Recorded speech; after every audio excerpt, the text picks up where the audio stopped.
Hello and welcome to Talking Theatre. No, that's been taken. Talking Broadway, that's been taken and it's not the right subject. All that chat, no. This is Bruce Dow's video log for the Stratford Festival of Canada. My name is Bruce Dow. I'm entering my 8th season as an actor at the Stratford Festival of Canada.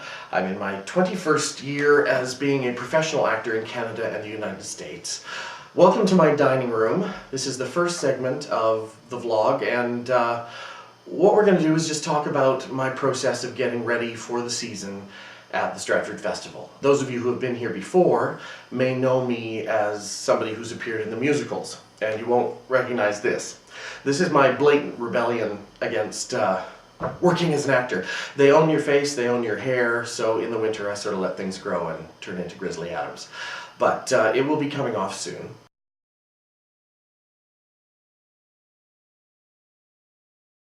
Over the last 8 seasons, I've appeared in Man of La Mancha, Patience in Concerts, Fiddler on the Roof, Hello Dolly, Into the Woods, Guys and Dolls. I've been very lucky and had a great run. This year things are a little different.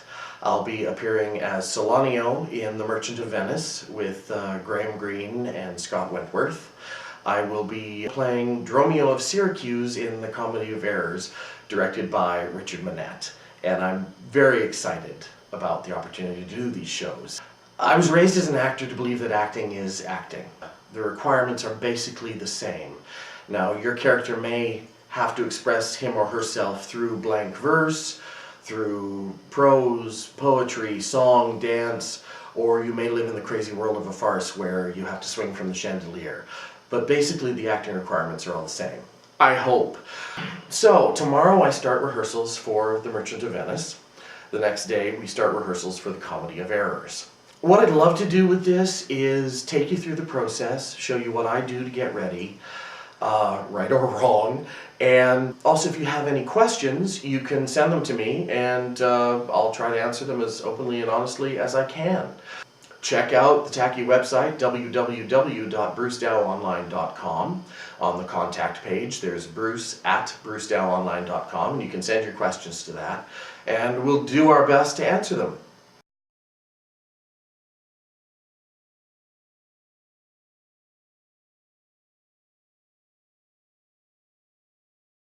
Tomorrow I start rehearsals for The Merchant of Venice, and the next day we start rehearsals for The Comedy of Errors. The Stratford Festival is North America's largest classical repertory theatre. What does that mean? They do generally between 14 and 17 productions. As an actor you will be in at least 2, if not 3 of those productions, rotating from theatre to theatre, and you rehearse both of the shows at the same time. So for me, we start rehearsals for The Merchant of Venice on Monday. Tuesday we'll do The Comedy of Errors, and then it will rotate on some secret formula from there until we get to opening. Now once those shows open, I start rehearsals for the 3rd show, which will be An Ideal Husband. What do I do before rehearsals start? I'm going to deal with the Shakespeare this time because that's what I'm doing, but basically the process for me is the same. The first thing to do, read the play. Then look at the various editions of it. What you're looking for is the basic large changes. So you'll find differences in punctuation, you'll find differences in words.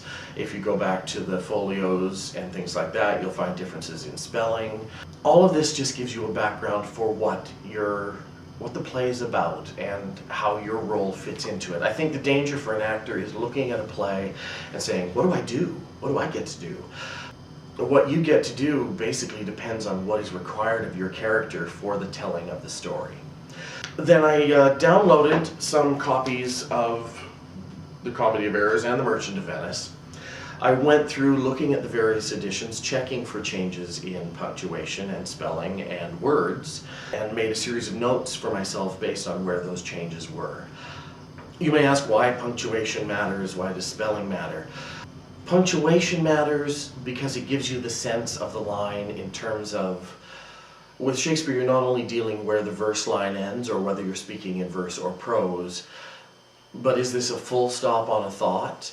Is it a pause before the thought continues? Is it a larger pause if it's a semicolon? So you're dealing with the actual grammatical differences between a comma, semicolon, colon, dash, and a period. And that can make a huge difference to the sense of the sentence. And with something like Shakespeare that it's 400 years and there have been a lot of people meddling in the middle, you have a lot of choices to choose from. The next thing I did, because I'm playing with my words processing program, is I highlighted all my cue lines, I don't know if you can see this, in red, and left my lines in black. And I also went through and found what in the person before, what they say that triggers what I have to say. That's basically it. Right now I'm at the point of looking up words and finding what they mean to us, what they would have meant to Shakespeare's audience, what the difference is, and how I can best communicate that to an audience.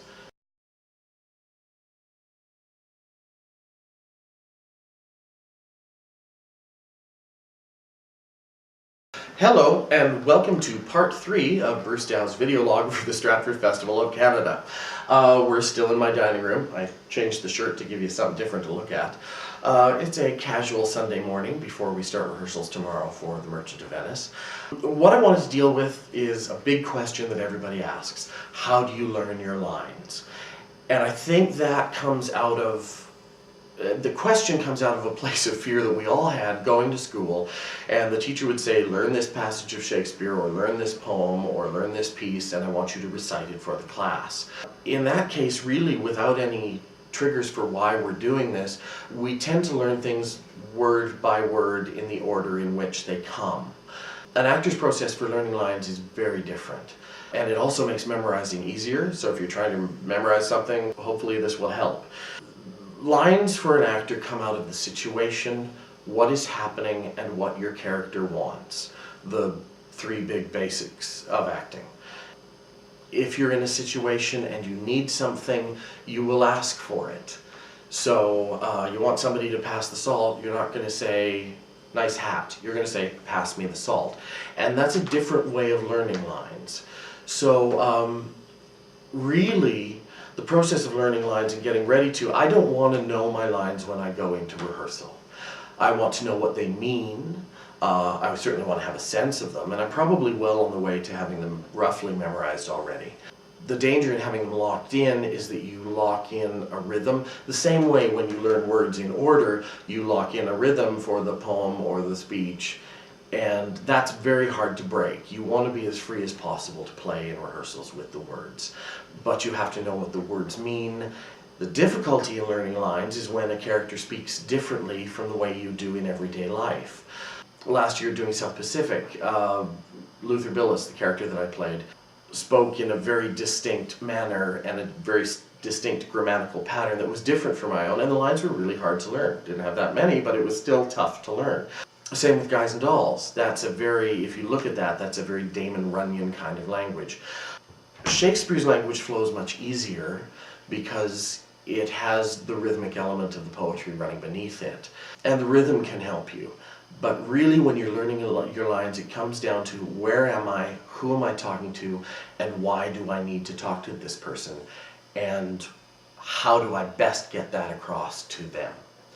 So I hope that clarifies slightly how you learn your lines. You can use triggers as well on stage as to, okay, I'm over by the coffee table, this is where I say this, if you're getting lost. But the main danger for an actor is not to learn it word by word by word, but to learn the situation of the scene, to learn the situation of that scene within the play, and to learn who I'm talking to and what I want, and how best to get it. So that's how we learn our lines. And you will watch me struggle with this over the next few months.